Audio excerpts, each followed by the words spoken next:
Hello, everyone, and welcome back to DreamSpeak English, where learning English is easy, friendly, and fun. I'm Sarah. And I'm Jack. Hello, Sarah, and hello to all our wonderful listeners. It's so good to be here with you today. It's great to see you, Jack. How are you feeling? I'm doing really well, thank you.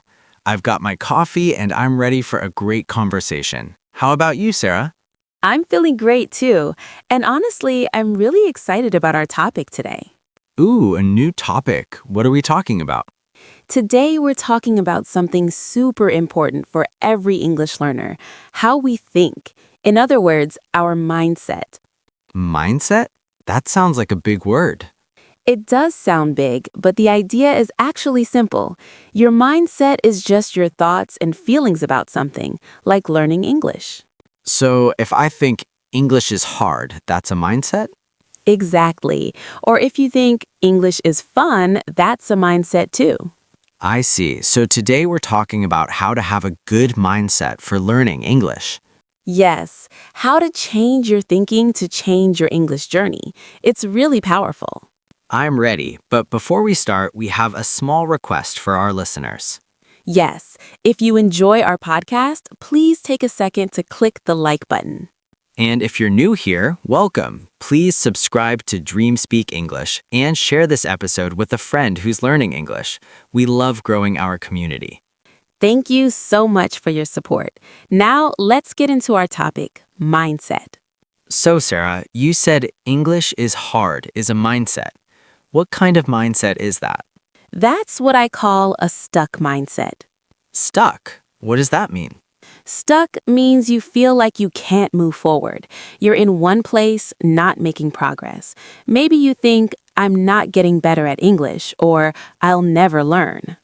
Oh, I know that feeling. It's not a good one. When I think those thoughts, I just want to give up. Exactly. That's the problem with a stuck mindset. It makes you want to stop trying. So, what's the opposite of a stuck mindset? A growing mindset. Think of a plant. It starts small and grows a little every day. I like that. So, what does a growing mindset sound like?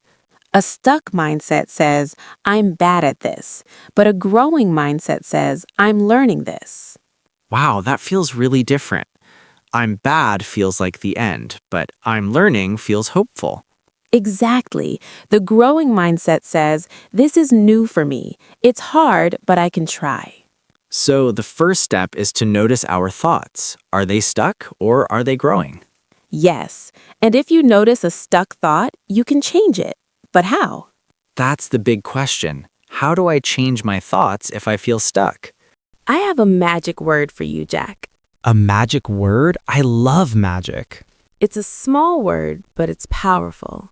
The word is yet. Yet? Y-E-T? Yes. Yet means not now, but maybe later. It's a word of hope. So, how do I use it?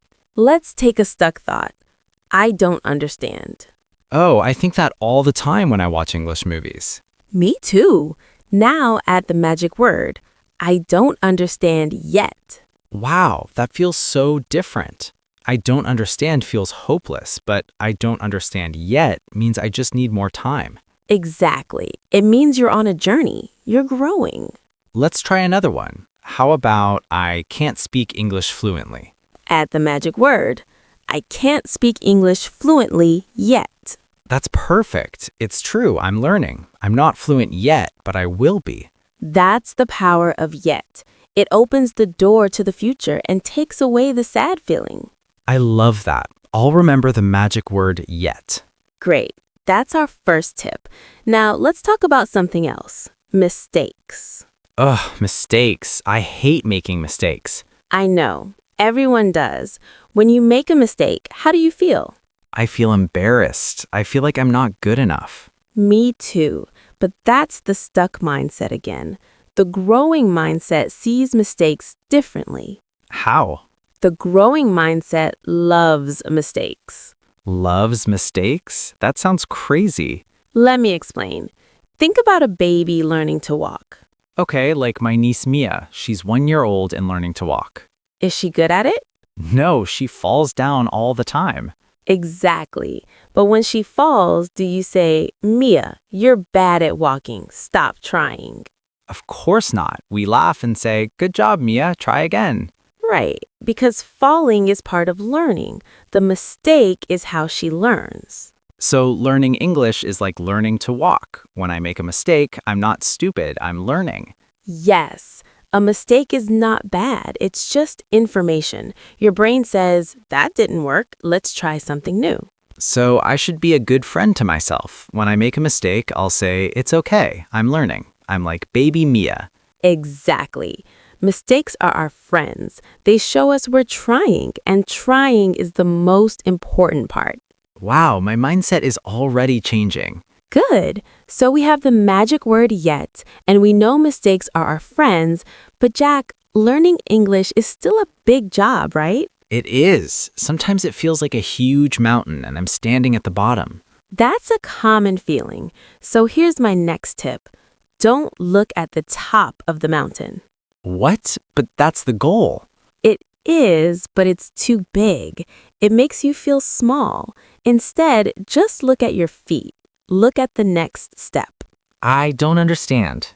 Don't say, I must learn all English today. That's impossible. Instead, say, today I'll learn 2 new words, or today I'll listen to 1 English song. Small steps every day. That's how you change your life. That makes sense. 2 words, 1 song, 1 podcast episode. That's doable.